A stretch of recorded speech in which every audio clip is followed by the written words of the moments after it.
I have seen many people, yes, I have seen many people that try to imitate someone. ऐसे बहुत सारे लोग हैं जो दूसरों को नकल करने की कोशिश करते हैं और वो कोशिश करते हैं कि मैं इस तरीके से बोलूँ, मैं उनकी तरीके से बोलूँ, या मैं उस तरीके से बोलूँ, या मैं किसी सेलिब्रिटी के तरीके से बोलूँ, ठीक है ना। और वो उनकी बॉडी लैंग्वेज, उनका vocal active, everything try to imitate, okay. But I would say one thing, I would say one thing कि आप किसी दूसरे व्यक्ति की तरह अपनी स्पीकिंग को मोल्ड करने की कोशिश ना करें, बिल्कुल भी ना करें, ठीक है। हर एक व्यक्ति का अपना खुद का नेचुरल वे होता है जो जिस तरीके से वो अपनी स्पीकिंग को डेवलप करता है। लेकिन क्या होता है ना, हम कभी कभी क्या करते हैं, बहुत फैसिनेट हो जाते हैं किसी की स्पीकिंग को देख करके, किसी की बॉडी लैंग्वेज को देख करके, और लगता है कि हम इनकी तरह बोलेंगे। अच्छी बात है, हमको इंस्पायर होना है कि हम, हाँ, हमको इंस्पिरेशन लेना है कि हमको इनकी तरह बोलना है, इनकी तरह बोलना है। बट कभी भी क्या होता है ना, हम किसी की बॉडी लैंग्वेज को देख करके, हम किसी के स्पीकिंग को देख करके, हम किसी के, there are so many things, okay, हम उनके तरह ही इमिटेट करने की कोशिश करते हैं, नकल करने की कोशिश करते हैं। And I would say one thing कि आप जैसे ही आप इस तरीके की कोई एक्टिविटी करने की कोशिश करते हैं ना, आप पकड़े जाते हैं। आप पकड़े जाते हैं कि आप कॉपी कर रहे हैं या फिर आप एक नेचुरल स्पीकर नहीं है। आई वुड से वन थिंग कि आप नकल ना करें, आप सीखें, आप इम्प्रूव करें अपने आप को, और आपकी नेचुरल स्पीकिंग की तरीके से ही इम्प्रूव करें, ठीक है ना। कई बार मैंने देखा है, I have seen many times that कि people try to speak English, okay, with like native speaker, and it is not wrong, ये कोई, इसमें कोई गलत बात नहीं है, ठीक है ना। लेकिन हम कभी कभी एक्सेंट कॉपी करने की कोशिश करते हैं, we try to speak like American, we try to speak like British, लेकिन हम वो कभी बोल नहीं पाते। As an Indian, okay, we have different accent, है ना, हमारा एक अलग एक्सेंट है, हम एक नेचुरल स्पीकिंग करते हैं। लेकिन अगर आप उनके माहौल में नहीं हैं, और अगर आप 10-15 साल अमेरिका में या फिर लंदन, वॉट एवर, जिस प्लेस में नेटिव स्पीकर है, वहाँ आपने अपना समय लंबा नहीं बिताया है, ओके, और आप कोशिश करते हैं, ठीक है, कोशिश करना कोई गलत बात नहीं है, लेकिन आप, ओके, उस तरीके से इमिटेट करते हैं तो आप पकड़े जाते हैं, आउट से। तो मैं ये कहना चाहता हूँ कि अगर आप अपनी इंग्लिश स्पीकिंग की जर्नी को आगे बढ़ा रहे हैं, आप अपनी इंग्लिश स्पीकिंग की जर्नी में आगे बढ़ रहे हैं, ठीक है, तो एक चीज़ आपको समझना पड़ेगा कि आप गलतियाँ करिए, you make mistake, okay, everybody makes mistake, हर कोई गलती करता है, even I make mistakes, okay, many mistakes. However, जो भी व्यक्ति अपनी इंग्लिश स्पीकिंग की जर्नी में आगे बढ़ रहा है वो गलती कर रहा है, ठीक है ना।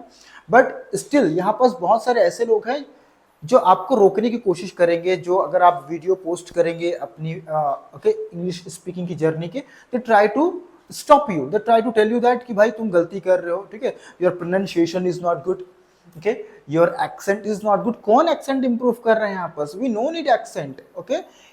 One thing you need to understand, if you are able to communicate in English, if you are able to share your thoughts in English, if you are able to, okay, convey your thoughts into English language, it means that you are very good at English language, आप बहुत ही अच्छे हैं, okay। But हमको क्या करना है, हमको धीरे धीरे और अपने इंग्लिश को इम्प्रूव करना है, जो भी गलतियां हमसे हो रही है उस गलतियों को सुधारना है, ठीक बात है। इतना बस आपको रखना है। बस हमारे मन में, जब हम अपनी कम्युनिकेशन को इम्प्रूव कर रहे हैं, ओके, तो हमारे मन में ये नहीं रहना चाहिए कि what is the value of English communication, मैं इसको सीख के क्या करूंगा, मेरी इसका क्या काम है। अगर इस तरीके के थॉट्स आपके माइंड में आते हैं, इसका मतलब है कि आप अभी तक कम्युनिकेशन के पावर को नहीं जान पाए हैं, ठीक है ना। जिस दिन आपको इसकी इंपॉर्टेंस पता चलेगी, ठीक है ना, then you will realise that कि यार I am missing many kinds of things, ठीक है। तो आपको इस चीज़ को थोड़ा सा ध्यान रखना है, ठीक है, कि आप किसी व्यक्ति के, ओके, थॉट्स को या किसी व्यक्ति के स्टाइल को कॉपी ना करें, ठीक है ना, और अपनी नेचुरल स्पीकिंग करें जैसे आप स्पीकिंग करते हैं, ठीक है। और while speaking you will make many kinds of mistakes, ठीक है ना, you will receive many comments, ठीक है ना, कुछ लोग अच्छा बोलेंगे, कुछ लोग गलत बोलेंगे, लेकिन आपको अपनी जर्नी को ध्यान में रखना है कि आप कहाँ से निकले हुए हैं, ठीक है ना, और आपने कितना मेहनत करते आगे बढ़ रहे हैं, ठीक है ना। If I say about my, okay, so I would say that कि I was from government school, okay, and I had no opportunity to speak English. I had no atmosphere, okay, where I can speak English, where I can improve my spoken English. Is that clear?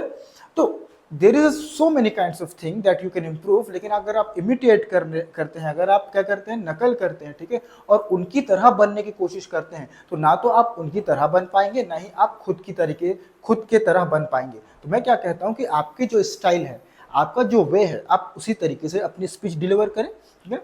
हो सकता है कि आपकी pronunciation उतनी अच्छी नहीं हो, improve हो जाएगी। हो सकता है आपकी एक्सेंट उतना अच्छा नहीं हो जाएगा, लेकिन एक्सेंट की उतनी ज़रूरत नहीं है, मुझे ऐसा लगता है, ठीक है। We no need accent to speak English, we no need accent to deliver our thoughts, specially in India, ठीक है। सो दैट इज कुछ स्मॉल पॉइंट्स जो मैंने आपको बताया, आपको ध्यान रखने हैं।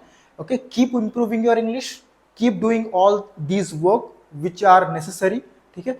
ओके, और ग्रामेटिकल मिस्टेक्स जो होती हैं उसको आप बहुत लोड अपने माइंड में मत लीजिए, बिकॉज इट्स वेरी कॉमन, ठीक है ना, इट्स वेरी कॉमन। मैं 50 बार सबको बता रहा हूँ कि ग्रामेटिकल मिस्टेक्स हम जब करते हैं अपनी इंग्लिश स्पीकिंग की जर्नी में, वो बहुत ही कॉमन है, वो बहुत ही कॉमन है। इट इज़ अंडरस्टैंडेबल जब आपके थॉट्स किसी दूसरे व्यक्ति को समझ में आ रहा है, किसी दूसरे व्यक्ति का थॉट्स आपको समझ में आ रहा है, और आपका कन्वर्सेशन बहुत अच्छे से चल रहा है, it means your English is amazing, ठीक है। I hope you are getting my point, and I hope you are improving your English. Keep improving, okay, keep walking into your path, okay, and I hope that you will become an amazing English speaker. Thank you so much.